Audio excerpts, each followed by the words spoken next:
എത്തിയതാരാ? പരീക്ഷിത്താണ്. പരീക്ഷത്തിനെ രാജ്യഭരണം ഏൽപ്പിച്ചിട്ടാണ് പാണ്ഡവന്മാരെന്ത് ചെയ്തത്? മഹാപ്രസ്ഥാനമായി അവരവിടെ നിന്ന് യാത്ര തിരിച്ച്, തീർത്ഥാടനം പോലെ യാത്ര തിരിച്ച് സ്വന്തം ജീവനെ ഉപേക്ഷിക്കുന്നത്. മനസ്സിലായില്ലേ? നമ്മളൊക്കെയാണ് എന്ത് ചെയ്യുന്നത്?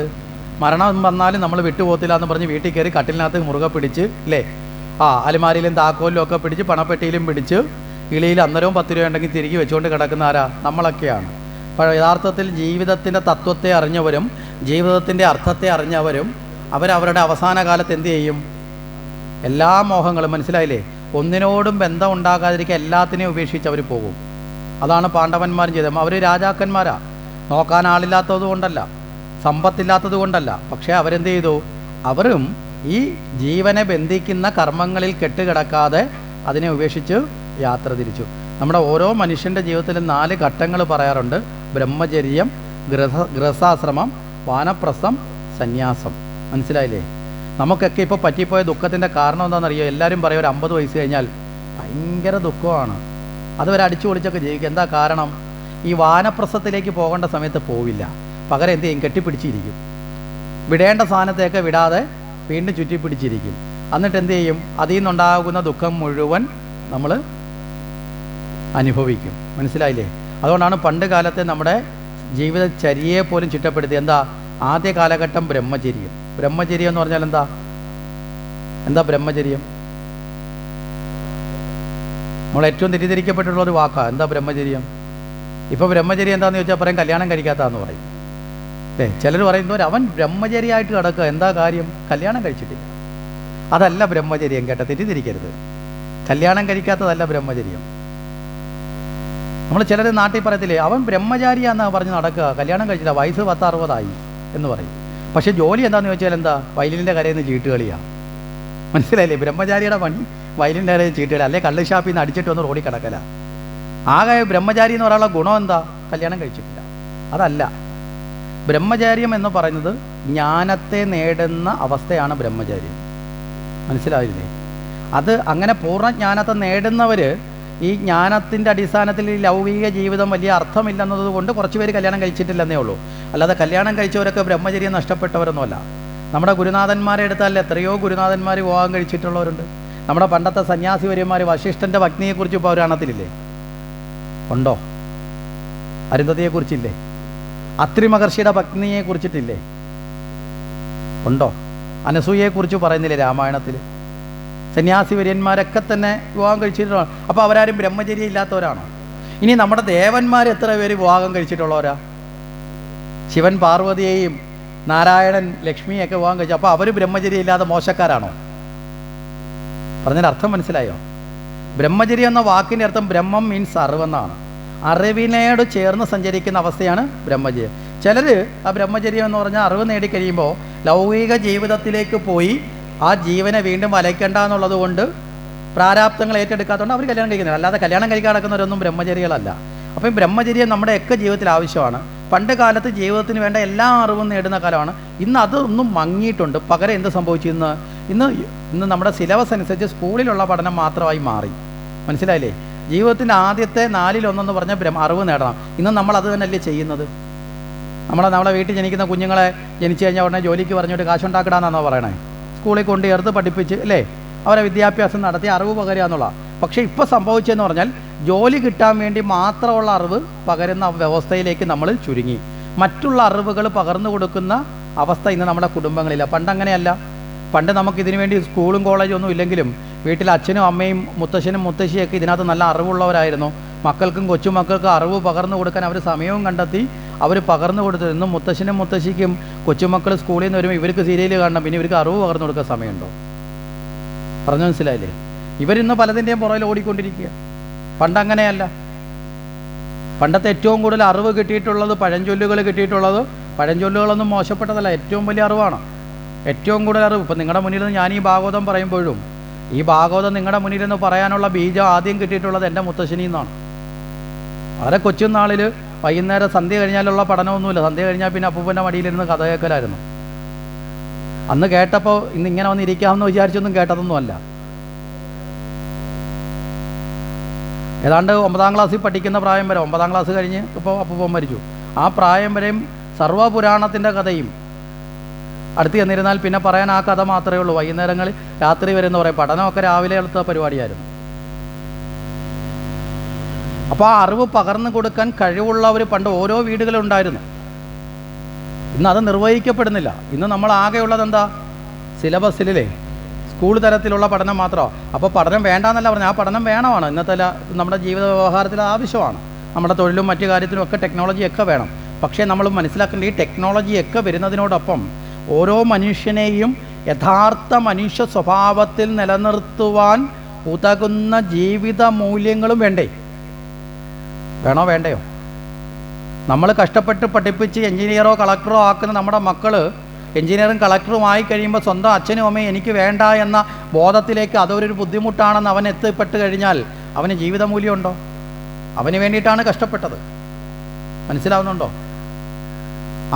അവൻ കാട്ടിക്കൂട്ടുന്നത് കണ്ടുകൊണ്ട് വീട്ടിലൊരു അടിമയെപ്പോലെ ജീവിക്കേണ്ട അവസ്ഥ വന്നാൽ ജീവിത മൂല്യങ്ങളുണ്ടോ? ഇന്നതല്ലേ പലയിടത്തും നടക്കുന്നത്. എന്താ കാരണം? യഥാർത്ഥ വിദ്യാഭ്യാസം എന്നത് ഒരു മനുഷ്യനെ നിർമ്മിക്കലാണ്. ഒരു മനുഷ്യനെ നിർമ്മിക്കുക എന്ന് പറഞ്ഞാൽ എന്താ? അപ്പം നമ്മൾ മനുഷ്യനല്ലേ എന്ന് ചോദിക്കും. ഈ രൂപമൊക്കെ വെച്ചുകൊണ്ട് ഈ രൂപത്തെ അല്ല മനുഷ്യൻ എന്ന് പറയുന്നത്. ഈ രൂപത്തിൻ്റെ ഉള്ളിൽ വരേണ്ട ചില ഗുണങ്ങളുണ്ട്.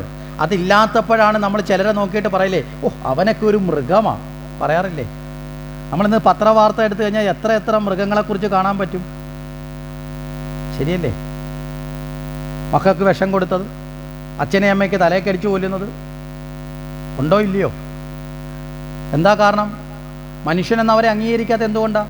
സ്വഭാവമില്ല. അപ്പോൾ സ്വഭാവമാണ് ഒരു വസ്തുവിൻ്റെ ഗുണത്തെ നിർണ്ണയിക്കുന്നത്. എന്താ? അതിൻ്റെ സ്വഭാവമാണ്. മനസ്സിലായില്ലേ? അപ്പോൾ നിങ്ങളെ മുമ്പിൽ ഇപ്പോൾ ഒരു കൊല ഇരിപ്പുണ്ട്. ഉദാഹരണം പറയാൻ ഏറ്റവും നല്ലൊരു സാധനം ഇവിടെ ഇരിപ്പുണ്ട്. നിങ്ങൾ നോക്കിയിട്ട് പഴമാണെന്നൊക്കെ പറഞ്ഞ് കൊള്ളാം, നല്ല പഴമാണെന്നൊക്കെ പറഞ്ഞ് നിങ്ങൾക്ക് പഴം കഴിക്കാനൊരു മോഹം വന്നു എന്ന് നോക്കുക. ഇത് ഇരിഞ്ഞ് കയ്യിലേക്ക് തന്നു എന്ന് നോക്കുക. ഇത് രണ്ടും ഞാനിപ്പോൾ ചെയ്യുന്നില്ല. അപ്പോൾ ഇരിഞ്ഞ് തന്നു എന്ന് നോക്കുക. ഇത് ഇരിഞ്ഞ് കഴിക്കുമ്പോൾ നിങ്ങൾ ഉദ്ദേശിച്ച രുചി ഇതില്ലെങ്കിൽ നിങ്ങളിതിനെ ആ ഒരു നിലയിൽ അംഗീകരിക്കുമോ? കൊള്ളില്ലെന്ന് പറയും. ഒരു ഇച്ചിരി കഴിച്ചിട്ട് കളയും ഇല്ലേ? കാരണം ആ രുചിയില്ലെങ്കിൽ ചിലപ്പോൾ അത് പൂർണ്ണമായിട്ട് കഴിക്കില്ല. അത് കയർപ്പും കൂടിയാണെങ്കിലോ? പഴത്തിൻ്റെ രൂപമൊക്കെ ഉണ്ട്, കയർപ്പാണെങ്കിലോ വായി വെച്ചതും കൂടെ തുപ്പിക്കളയും, കളയില്ലേ? മനസ്സിലാവുന്നുണ്ടോ? ഇതുപോലെ രൂപം കൊണ്ട് നമ്മൾ മനുഷ്യനാണ്, പക്ഷേ സ്വഭാവം കൊണ്ട് ഉള്ളിലുള്ള ഗുണമില്ലെങ്കിൽ ഈ പഴത്തിന് മധുരമില്ലാത്തതുപോലെ അവസ്ഥയായിപ്പോവും. ഇനി ആ ഗുണമില്ലാത്ത അവസ്ഥയിലാകും ദുർഗുണങ്ങളും കൂടെ ആണെങ്കിലോ കയർപ്പുള്ള അവസ്ഥയിലാവും. പറഞ്ഞതിൻ്റെ ഉദാഹരണം മനസ്സിലായല്ലോ? ഇതേ അവസ്ഥയിലേക്ക് നമ്മളൊക്കെ. അപ്പോൾ ഒരു യഥാർത്ഥ വിദ്യാഭ്യാസം എന്നത് ഒരു വ്യക്തിയുടെ സ്വഭാവത്തെ രൂപപ്പെടുത്തുന്നതാണ്. ഇത് വളരെ കൃത്യമായി സ്വാമി വിവേകാനന്ദൻ പറഞ്ഞിട്ടുണ്ട്. നിങ്ങളെന്ന് എടുത്തു നോക്കാൻ, നിങ്ങളുടെ പാഠപുസ്തകത്തിൽ, നിങ്ങളെ കുട്ടികൾ പഠിക്കുന്ന പാഠപുസ്തകത്തിൽ നമ്മൾ എത്രയോ പൈസ കൊടുത്ത് ചിലവാക്കി നമ്മളെ കുഞ്ഞുങ്ങളെ പഠിക്കാൻ അയക്കുന്നവരാണ്. ആ പാഠപുസ്തകത്തിൽ എവിടെയെങ്കിലും ഒരു നല്ല വ്യക്തിയാവാൻ ജീവിതത്തിൽ ഇന്ന ഗുണം വേണം എന്ന് പറയുന്ന ഏതെങ്കിലും ഒരു പാഠഭാഗം ഉണ്ടോ? ഉണ്ടോ? ഒരു നല്ല വ്യക്തിയിൽ ഇന്ന ഗുണം വേണം എന്ന് പറയുന്ന ഒരു പാഠഭാഗം ഉണ്ടോ? ഇല്ല. സംശയം ഉണ്ടെങ്കിൽ നിങ്ങൾ വീണ്ടും പോയിട്ടൊന്ന് മറിച്ച് നോക്കിക്കോ.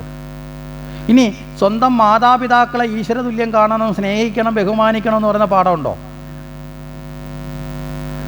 ഇനി അതിനേക്കാൾ ഏറ്റവും വലിയൊരു കാര്യം പറഞ്ഞാൽ, ഇന്നത്തെ കാലത്ത് നമ്മൾ നേരിടുന്ന ഏറ്റവും വലിയ വിപത്തെന്നൊക്കെ പറഞ്ഞ് ഓരോരോ സ്ഥലങ്ങളിലും നമ്മുടെ നാടിൻ്റെ വിദ്യാഭ്യാസത്തെ തയ്യാറാക്കുന്ന ആൾക്കാരടക്കമുള്ള മന്ത്രിവര്യന്മാരും എല്ലാവരും പ്രഗത്ഭന്മാർ വരെ വന്നിന്ന് പ്രസംഗിക്കും, ലഹരിയാണ്, മയക്കുമരുന്നാണ്, ഇതൊക്കെയാണെന്ന് പറയും.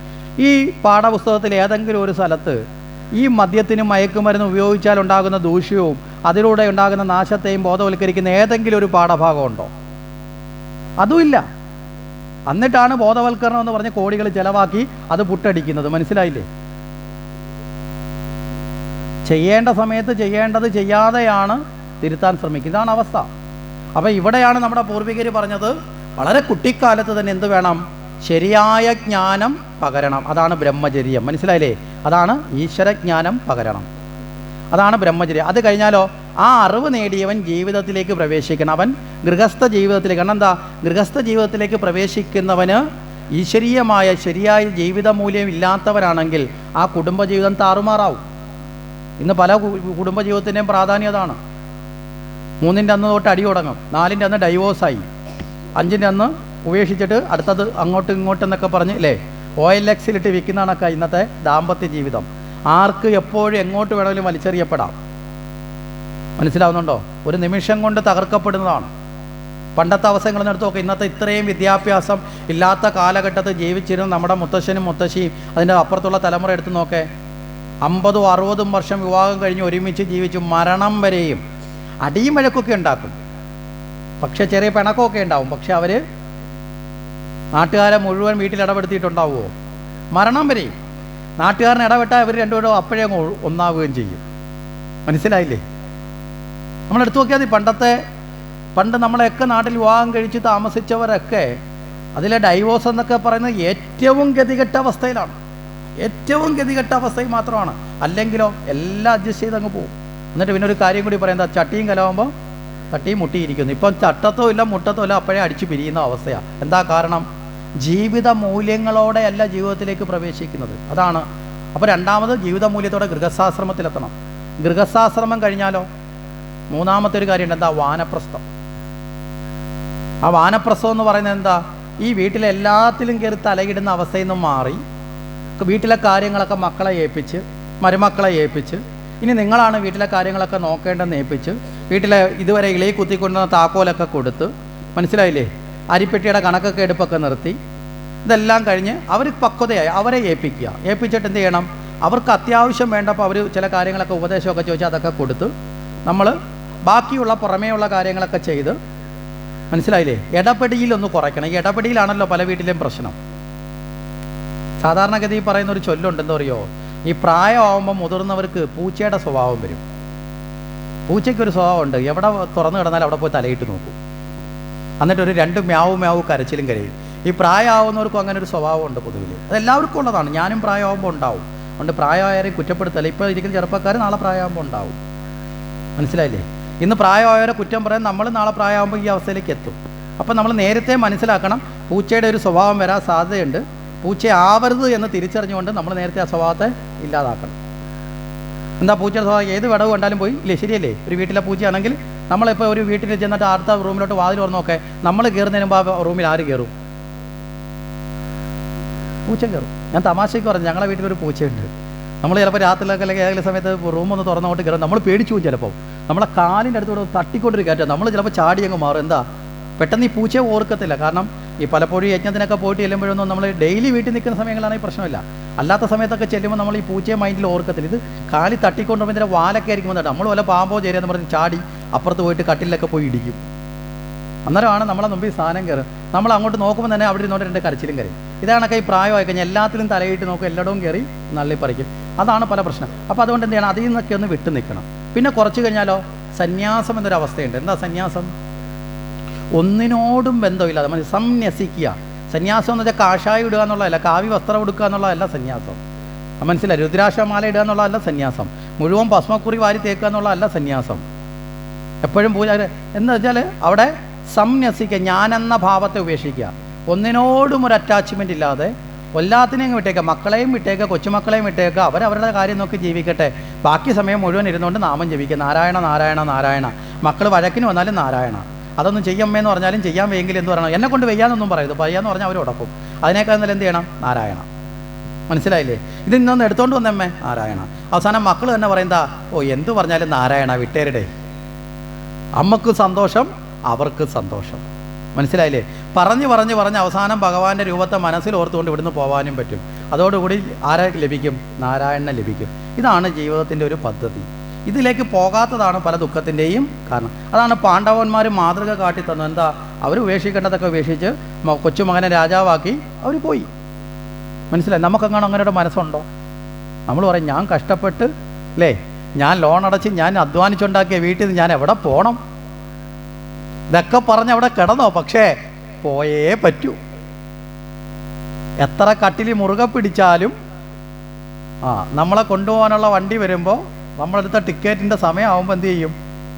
വലിച്ച് പിഴച്ച് കൊണ്ടുപോകും. അപ്പം നമ്മൾ പോയില്ല എന്നൊക്കെ പറഞ്ഞ് പിടിച്ചാൽ ആ സമയത്ത് ആ പിടുത്തം കൊണ്ട് വീണ്ടും ജനിക്കേണ്ടി വരും. അതിനേക്കാൾ നല്ല സന്തോഷത്തോടെ അല്ലേ, ഏറ്റവും നല്ല യാത്രയ്ക്ക് തയ്യാറെടുക്കുന്ന എങ്ങനെ? സന്തോഷത്തോടെ അല്ലേ? അതുപോലെ നമ്മളൊരു തയ്യാറെടുപ്പ് നടത്തണം. ജീവിതം എന്തിനാണെന്ന് ചോദിച്ചാൽ മരിക്കാനുള്ള തയ്യാറെടുപ്പാണ്. ആത്മഹത്യ ചെയ്യാനല്ല ഈ പറയുന്നതിനർത്ഥം. നന്നായി മരിക്കാൻ, ഒന്നിനോടും മമതയില്ലാതെ, മനസ്സിലായില്ലേ, ഇനിയൊരു ജന്മമുണ്ടാകാതെ ഭഗവാനെ പ്രാർത്ഥിച്ച് ശാന്തിയോടെ മരിക്കാൻ ജീവിതത്തിൽ ഇപ്പം മുതൽ നമ്മൾ തയ്യാറെടുത്ത് തുടങ്ങണം. മനസ്സിലായില്ലേ? നന്നായി ജീവിക്കുന്നവന് മാത്രമേ നന്നായി മരിക്കാൻ സാധ്യമാകുള്ളൂ എന്നുകൂടി മനസ്സിലാക്കി അങ്ങനെ നന്നായി മരിക്കുവാനുള്ള ഭാവത്തിലേക്ക് നമ്മൾ എങ്ങനെ എത്തണം?